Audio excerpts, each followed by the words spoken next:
everything is it. Everything, everything, everything. One word is all words. One word is everything. So everything says it all. Every word says it all, says everything. Because it is everything that could be or couldn't be. Infinite potential. One energy.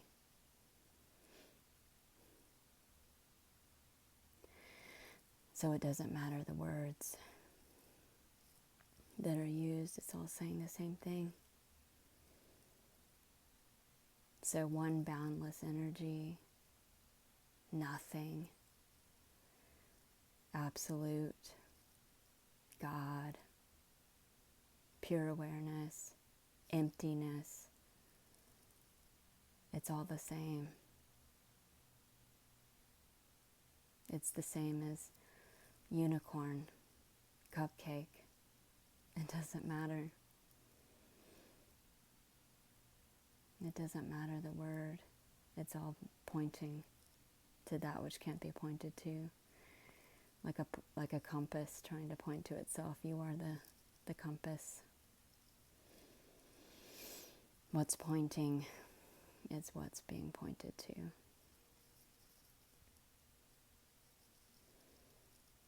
So all words are free to play because it's all one God.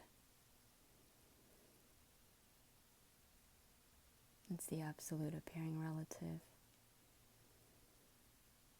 relating to opposites, which is one, which is the same. One opposite defines its opposite. And what is it without a thought? Nothing. It's all conceptual. It's all mental. One of the biggest clues is deep sleep at night and the dream at night. In deep sleep, pure awareness is all alone, can't be aware of itself because there's no other, there's no opposite for reference point, because what you are is formless, no thing without qualities. But through the mirror of opposite, through form and qualities, you can sense yourself. So it's like the noumenal wearing a VR headset, seeing the phenomenal and experiencing itself through that, through the illusion of consciousness. So seeing what it's like to be, exploring all possibilities and potentials, infinite potential, so infinite probabilities and combinations. What is it like to be this? What is it like to be that? Unintentionally, just involuntarily appearing to function as one totality, one mind. This is the Buddha mind. This is one mind exploring itself. One mind experiencing what it's like to be when you aren't, because you are no thing. You don't exist, and none of this is real, just like the dream at night. Or if you examine the dream, you wake up from the dream and you say, oh wow, that was just a dream, it didn't happen. Well, who was in the dream? It was just me. There was only one. And what is the one? Pure awareness. That's all that's there. So who's wearing the VR headset? Pure awareness. It's just one. It's singular. Playing all these, pretending to play all of these parts as one. Singular. No entity, no separation, no subject-object. It would all be one, capital I, one subject. No separation. So everything you see is you as pure awareness, just playing with itself in an illusion that's not even happening. So none of it's real. Space and time is not fundamental. That would be doomed. Consciousness is, and it's infinite potential. You're not bound to the body. You're not even inside the body. You're dreaming the body. You are the infinite that can't be known, that can't even be comprehended because it's beyond comprehension, appearing as comprehension. Just like if you can be aware of the character, you're not the character, you're the awareness prior to the character. If you're aware of the world, you're the awareness prior to the world, you're not the world. But you're appearing as the world, you're one with it, not to separate or confuse. There's no division here, it's just one. So the observer is the observed, the seer is the seen, it's one, it can't be separate. But it's appearing as everything. Nothing is appearing as everything, which is still no thing. It's not really happening. So by seeing what I'm not, I can see what I am. So through negation of seeing what you're not, even the character wouldn't know itself without seeing what it's not. So seeing what you're not defines what you are. And so it just involuntarily, organically negates all the way back to what's wearing the headset. Pure awareness that has no qualities, that's infinite, can't be known. And that's what you are, appearing as what can be known, appearing as something meaningful that has infinite meaning, that can mean anything. It can be anything. And time is an illusion. There is no time. There is no past. There's no future. Nothing is happening. So that's why Nisargadatta said that this is very simple. Just go to the root, I, prior to word, prior to thought, which is just pure attention on the feeling I exist, the sensation I am, without thought or word, and it hits the target. You can see very clearly that the pure awareness is uninvolved. It has nothing to do with anything. It's without qualities. It's permanent. It's the only, absolute that continually is eternal. It never goes away. Everything else, like waves on the ocean, is fleeting, is passing, is temporary. The bodies, the things, the sensations, the thoughts, the pain, the pleasure, all of the emotions, everything. That is temporary, the waves, but it's one with the ocean. So the seer is the seen. You are the ocean. You're the deepest part of the sea. So that is the stillness and the emptiness, the pure awareness. And it can be, instead of in the background, in the foreground, so to speak, so that everything is peaceful. And it's seen that none of this is real. It's very obvious that it's still, it's not moving. It's silent, but appearing as sound. It's not going anywhere. You are eternal. All of this is a temporary show. This is God's TV show. I love how everything's a metaphor. Everything is screaming this, and it's so obvious. Even movies, like if you're sitting at the movie theater, you're the pure awareness, seeing the movie, projecting the movie simultaneously, because observing it is simultaneously creating it, one with it. But when there's, resistance to it, which creates the subject-object illusion, you're at the movie theater, lost in the movie, sitting on the edge of your seat in suspense and like freaking out, like emotional, like having all sorts of emotions, thinking that it's real.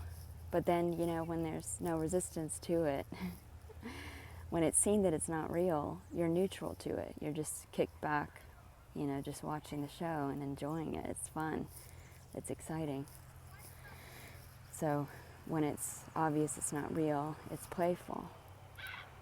And there's no one suffering. It's not happening to anyone. It's not even happening. This is just a show. It's just for fun. It's you as God, as the noumenal, exploring itself as the phenomenal, to see what it's like to be. What is it like to be these random qualities combined as one unique avatar in the VR headset? What is it like to experience life when you're not, when you don't exist? What is it like to be when you're not, when you aren't?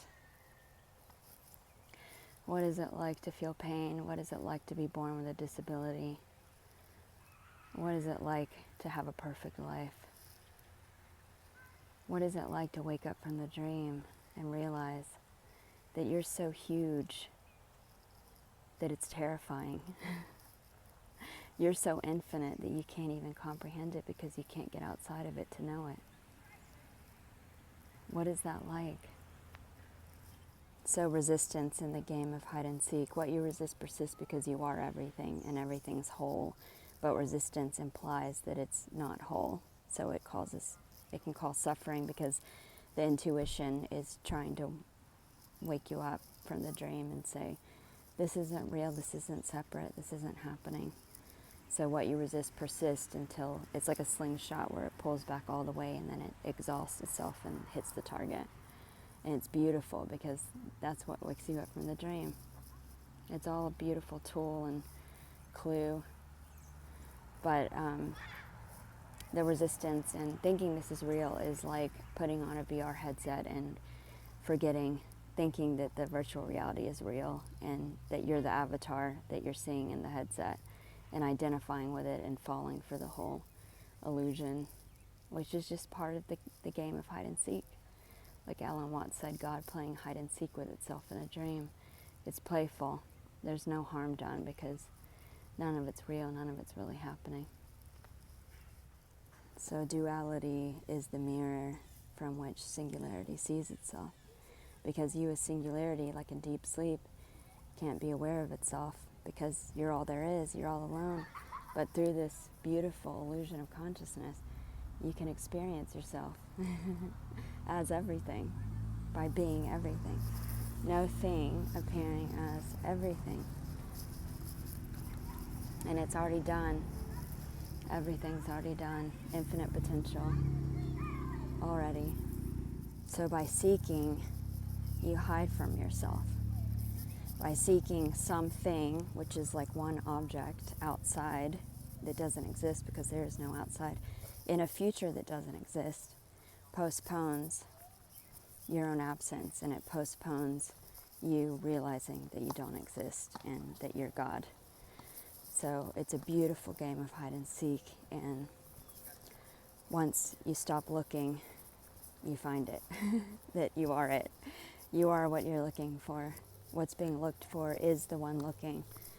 The seeker is the sought, and it's literally hiding in plain sight by literally being everything. Every fraction of a fraction of a fraction of a word is everything.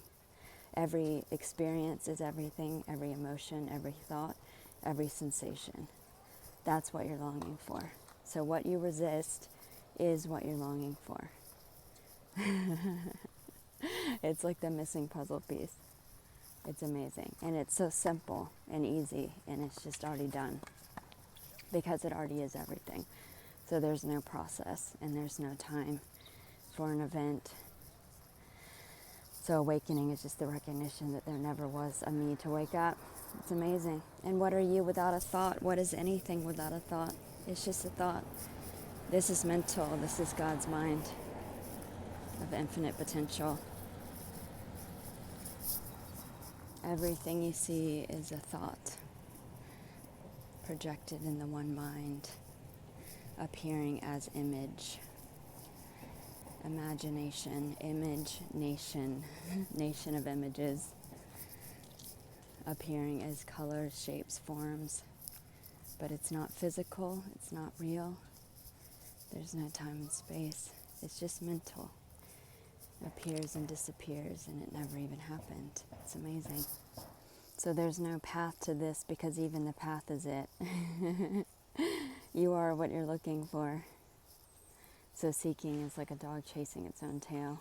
It just goes in circles until it gets exhausted and lays down and surrenders and gives up. And then it's seen there's nothing to get. It's literally everything. It's leaves falling from a tree. It's the sound of someone hammering. It's the sound of this voice. It's looking at a screen. It's breathing. It's every sensation in the body. It's everything. It's serenading itself. It's making love to itself. God is making love to itself through being everything, through appearing as everything. And you are that. You are God. And there's nothing to get. And this is just a beautiful experience of what it's like to be when you aren't. And it's heaven. This is heaven already. Life is amazing. It's joy. It's effortless. It's so amazing. And when it's not resisted, it's just free to be whatever is. Immediately. It's intimate. It's immediate. It's one. It's seamless. It's not divided. Even pain is only causes suffering when there's resistance to it, when there's a comparison of when there wasn't pain and preferring that instead. But when pain is allowed to be pain full on without resisting it, it just is, and it's passing. It comes and goes. It's free to be, and you wouldn't know pleasure without pain. You wouldn't know anything without its opposite. So through these opposites, something is defined. And through the opposites, you can see what you are through what you're not. And it just involuntarily negates all the way back until it's realized you are the substratum from which everything's appearing, from which all the opposites appear. You are the one mind. You are God. You are immortal, eternal. You were never born. You can never die. And all of this is just for fun. It's play, exploring yourself through everything. So just like a compass can't point to itself, the pointing is the pointer. What's being looked for is what's looking. Can't be explained because it is the explaining. Is wordless, appearing as word. It's everything. So you can't find it because you are it. You can't find it because you are it, and you can't get outside of yourself to find yourself.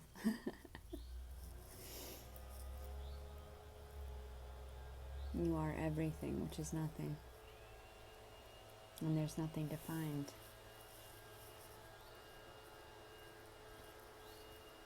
So just like the analogy of the VR headset and forgetting that you're the one wearing the headset and your infinite potential appearing as headset, you forget and think you're the avatar and think that the reality in the headset is real, when it's just an illusion. It's just in the imagination, the one imagination exploring itself. But through that resistance, which appears to be uncomfortable because it's implying there's duality, the intuition is screaming that there's an error, and it's alerting the system, which is why it feels like it's squeezing, the squeezing sensation that doesn't feel right. Something feels off. So then the seeking starts. What am I? Who am I? Sometimes it can start with seeking it in material possessions and happiness and satisfaction in life. And sometimes it can appear as self-inquiry or non-duality, because there's something that knows already. And it just energetically clicks because it already is. You already are everything, which is nothing. You already are God that doesn't need anything. Totally immaculate, uninvolved with what's appearing to happen, yet appearing is what's appearing to happen. Eternal, can never die. pretending to play parts in the play that's not really happening. When it's playful, it's all one. It's just one. Not even one. So almost 7 years ago when I had a glimpse, which is just like a peekaboo, you're God, where it's beyond mind. Mind wasn't there, no one was there, and it was so fucking huge, oh my God, so infinite that it's terrifying, oh my God, so infinite, beyond comprehension. That is what you are. And it was like peekaboo, and then it only lasted a few seconds because it was so intense, so fucking huge. Can't even, no words for it, no words, beyond words, beyond everything. So fucking infinite that the mind came back in, after to measure it, to try to figure it out. And it was so obvious. It was game over after that. It was so obvious. I am not the body in the VR headset. I am beyond the VR headset. Appearing as the VR headset and appearing as everything in it. That I'm not inside the body. I don't even need the body. This is just for fun. This is just a temporary experience so that I can explore myself. I as God can explore my infinite capacity by being everything. Whatever's appearing to happen, everything, beyond everything, as everything. So the absolute is appearing as relative. It's not separate, it's one. And you are not finite. You are eternal. You're immortal. You're invincible. You were never born. You can never die. It was very obvious to me that this is just God's imagination. It's just for fun. It's just playful. It's exploring itself through being everything, anything that can be imagined.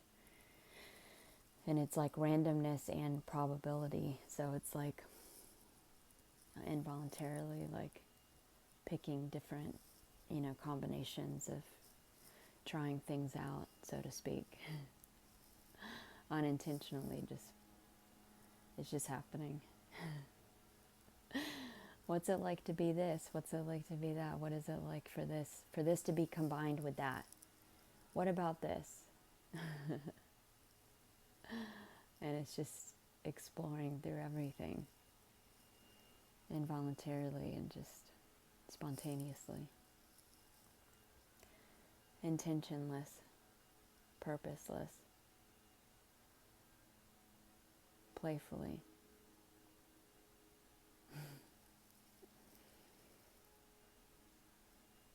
It's stunning. It's so amazing, all of it.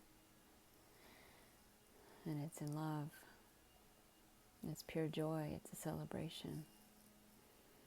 Even when the movie appears to be a tragedy or there appears to be a war, it's not really happening.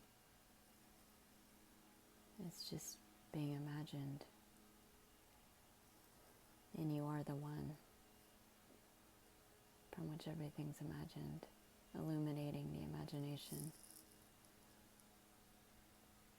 not being affected by anything that's happening. Still, but appearing to move, silent, but appearing as sound, formless, appearing as form, immaculate, miraculous. So just like waking up from the dream at night, where you realize, wow, that was just a dream, it didn't really happen. Who was in the dream? It was just me. I was everything. How is appearing as everything? What am I? What was aware of the dream? Pure awareness that was unaffected, uninvolved. Appearing as everything, every sensation, illuminating everything as one, playing with itself in a dream. It's like taking the VR headset off, realizing what you are as the infinite, but can't be known because you can't get outside of yourself to know it.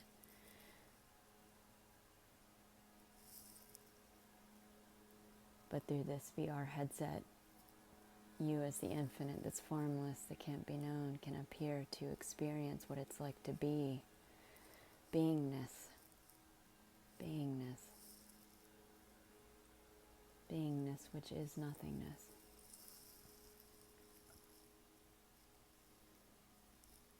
Which is everything.